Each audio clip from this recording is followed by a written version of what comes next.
हरे कृष्णा, राधे राधे। स्वागत है आपका कन्हैया स्टोरी की आध्यात्मिक यात्रा में। जय माता दी। आज इस वीडियो में हम जानेंगे कि नवरात्रि में कन्या पूजन में हमें किन बातों का ध्यान रखना चाहिए एवं किन नियमों का पालन करना चाहिए तथा अगर कन्या ना मिले तो हमें किस तरह से कन्या पूजन करना चाहिए। आइए जानते हैं। हिंदू धर्म में नवरात्रि का विशेष महत्व है। नवरात्रि में माता रानी के विभिन्न रूपों की पूजा की जाती है।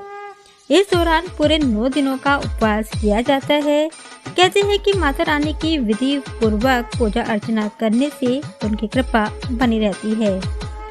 इस दौरान ऐसा कोई कार्य नहीं किया जाता है जिससे माँ दुर्गा रुष्ट हो जाए।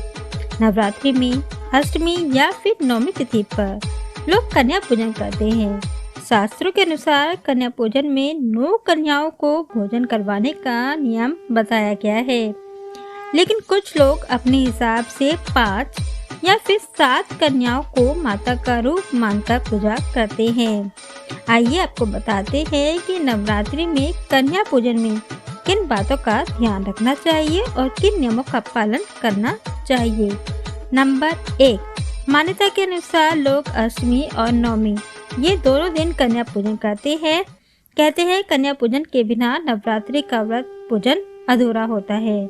नंबर 2, कन्या पूजन में 2 से 10 साल तक की कन्याओं को निमंत्रण दे। पूजन के लिए कन्याओं की संख्या कम से कम 9 होनी चाहिए। एक बालक को भी भोजन के लिए न्योता दे। बटुक के बिना कन्या पूजन अधूरा माना जाता है, क्योंकि माँ दुर्गा के साथ बटुक यानी कि भैरव की पूजा अनिवार्य है। नंबर 3, इन कन्याओं को माँ दुर्गा का रूप माना जाता है। ऐसे में भूलकर भी इन्हें डांटे नहीं, अपशब्द ना बोले, कन्याओं के साथ भेदभाव ना करें। ऐसा करने वालों को व्रत का फल नहीं मिलता। भोजन खाने के लिए जबरदस्ती ना करें, वह जितना खा पाए उतना ही थाली में परोसे। नंबर 4, कन्याओं को एक दिन पहले निमंत्रण दें। घर आने पर इनके पैर धोएं, पूर्व दिशा की ओर मुख करके हल्दी कुमकुम से टीका करें, लाल चुनरी उड़ाएं। अब भोजन के लिए आसन पर बिठाएं। नंबर 5, कन्याओं को भोजन करवाने से पहले भोजन को झूठा ना करें। ध्यान रखें, भोजन सात्विक होना चाहिए। इसमें लहसुन प्याज का इस्तेमाल ना करें।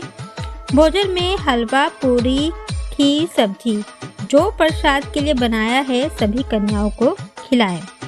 नंबर 6, भोजन के बाद कन्याओं को दान दक्षिणा दें, जैसे फल, श्रृंगार सामग्री, मिठाई, नारियल आदि। इन सभी कन्याओं का आशीर्वाद लें और फिर व्रत खोलें। अब आइए जानते हैं कि अगर कन्याएं ना मिलें तो क्या करें। ज्योतिष शास्त्र के अनुसार ये 9 कन्याएं माँ के 9 स्वरूप हैं।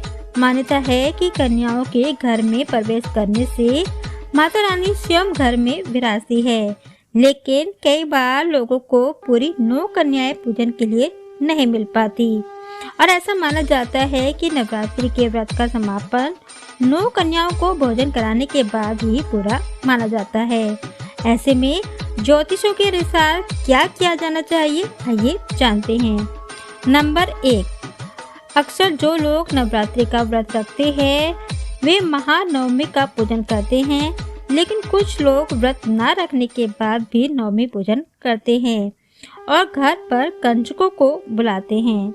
इस दिन माँ दुर्गा की पूजा कर हवन किया जाता है। इसके बाद माँ दुर्गा को हलवे, चने और पूरी का भोग लगाया जाता है। लेकिन अगर कन्याओं को भोजन कराने में असमर्थ हैं, तो दुर्गा सप्तशती में वर्णित है कि आप माँ को लगाए भोग को अंश छत पर पक्षियों के लिए भी रख सकते हैं। इसका फल कन्या पूजन के समान ही मिलता है। या फिर आप गौ माता को भी प्रसाद देकर इसका पुण्य पा सकते हैं। नंबर 2, अगर कन्या पूजन के दौरान कोई कन्या कम रह जाती है तो उसकी पूरी थाली, पूरी, हलवा, चने का प्रसाद और गिफ्ट, पैसे आदि बाहर किसी मंदिर में दे आए या फिर कहीं बाहर जाकर किसी कन्या को पकड़ा दे।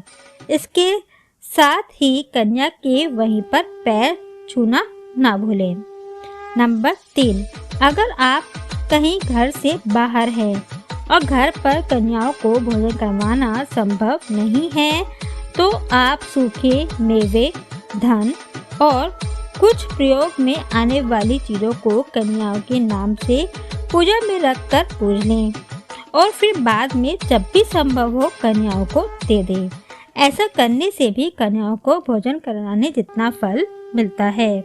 तो ये थी जानकारी कि नवरात्रि में कन्याओं का पूजन किस प्रकार से करें और अगर कन्याएं ना मिले तो क्या करें। ये जानकारी आपको कैसी लगी नीचे कमेंट बॉक्स में लिखकर अवश्य बताएं। अगर उपयोगी हो तो कमेंट बॉक्स में जय माता दी अवश्य लिखें।